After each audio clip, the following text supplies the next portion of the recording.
It's Tuesday, July 7th, 2026, and in today's video, we're going to be giving you the latest severe weather and heat dome breakdown. And I want to start this forecast by saying from here on and out, we're going to be doing a more professional weather like GFS models, a bunch of models that no one knows about except for if you're really into weather, and more on the weather side of things for people that aren't as experienced and people that might not know as much as someone that's had years and years of experience with the weather. We're going to give you the weather for your area, when you need it, what to expect, what impacts will happen, and let's dive right into the video. And I want to start this video with the severe weather outlook. This is the outlook for severe weather. It shows us what we're going to see over the next few days as far as severe weather chances, tornado likelihood, tornado intensity, the hail likelihood, the hail intensity, the wind likelihood, and the wind intensity. Starting with today, where we can see the overview, which is your severe thunderstorm chances, your severe weather chances. Tornadoes, hail, and wind compact into one.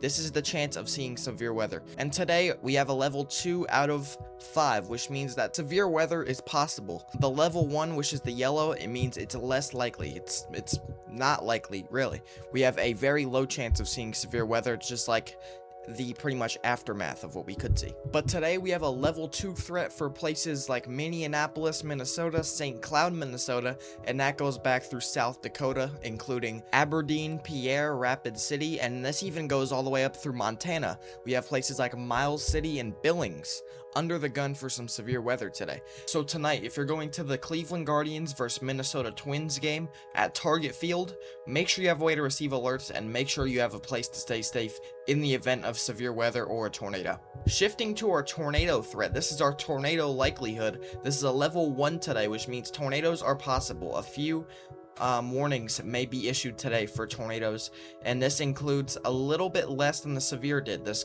does not go up through Montana or Wyoming today. This goes not even by Minneapolis. This includes Morris, Alexandria, and Wilmer in Minnesota, and then on the South Dakota side of things, it includes Millbank, Watertown, Sisseton, Webster, Redfield, Aberdeen, Selby, Pierre, and Phillip. If any of those places sound familiar, or the Lake Traverse Reservation sounds familiar, you could see a tornado tonight. So make sure you have a way to receive alerts and make sure that you have a severe weather action plan. Jumping to the tornado intensity, this tells us how intense are the tornadoes that could spin up in the area are going to be. And tonight we have the lowest possible threat. This means we're talking tornadoes that can show up for maybe a few minutes and then they're already out of our air, the damage is done. Tonight we have a threat for that over South Dakota and Minnesota. This is going to be for anywhere that was in the tornado likelihood.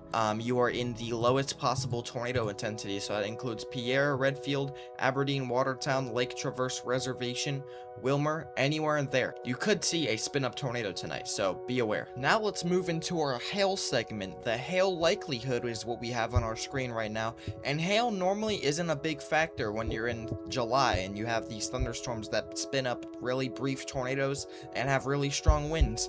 The hail is not that high during this season usually, but right now we have a much bigger hail risk than a tornado risk.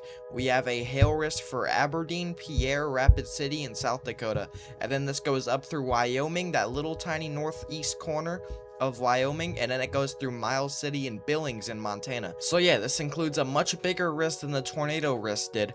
Let's go into our hail intensity. This shows us how intense is the hail going to be. Same thing as tornado intensity. We have another one after this as well. But to show you the hail intensity right now, we have these 3 at the bottom that you can see, where we could see quarter-sized hail is going to be the maximum threat we're thinking anywhere in here. This is pretty much the whole risk, but if you're in the central part, if you're in Rapid City and Pierre in South Dakota, you could see hen egg sized hail. That's pretty big. That's 2 inches in hail diameter. That's pretty large. This also includes Dupree, Phillip, Hot Springs, and Badlands National Park in South Dakota. And let's jump into our wind threat. Our wind threat is usually the highest factor in this entire setup, usually around this time of year, and it's looking no different right now. We have a level 2 significant wind risk for the city of Minneapolis. So tonight at the Twins game, this is going to be the problem, and I'm sure we'll make a reel about this here in a little bit. But tonight's problem at Target Field is going to be the significant winds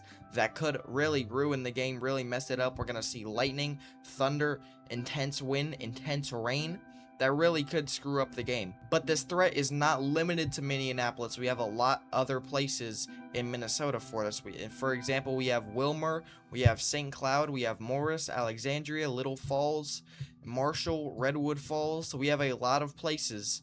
And then shifting into South Dakota, we have a lot of places. We have Millbank, Watertown, Brookings, Madison, Westing Springs, Huron, Miller, Redfield, Aberdeen. I mean, the list goes on. It keeps going, and then we have places like Standing Rock Indian Reservation, and then this goes back down through Lake Traverse Reservation, and then it goes down into Badlands National Park. So to summarize it for you, we think it's a pretty strong possibility that tonight anywhere in this yellow area that we have significant winds. Now jumping into our final segment, and pretty much the most important of tonight, this is the wind intensity. This shows us what do we think the miles per hour is going to be max for thunderstorms in that area, and this helps us a lot tonight as summarizing what we think is going to happen as far as the wind threat goes. And surprisingly, in Minnesota tonight, not that many places are going to experience some intense winds. Now, of course, if you're anywhere in that white, 60 miles per hour winds is still very significant, but we're talking 75 mile per hour winds anywhere in the yellow, and that is major. 75 mile per hour winds can tear up crops. It can do lots of damage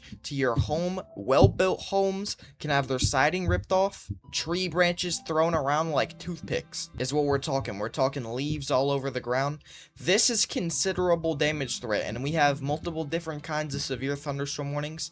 This fits the considerable threat tag, which means that we have considerable damage being done to homes and businesses. So the short risk in Minnesota includes Morris and Alexandria, but if you're back in South Carolina, that threat gets a lot bigger. We have, if you live by Standing Rock Indian Reservation, Rosebud Indian Reservation, or the Badlands National Park, you could be seeing 70 mile per hour winds or greater, and that's considerable damage. So to summarize it, the wind threat and the hail threat are pretty much sitting about both the same. The hail threat actually taking the cake on one. It includes a much larger area for 2-inch sized hail.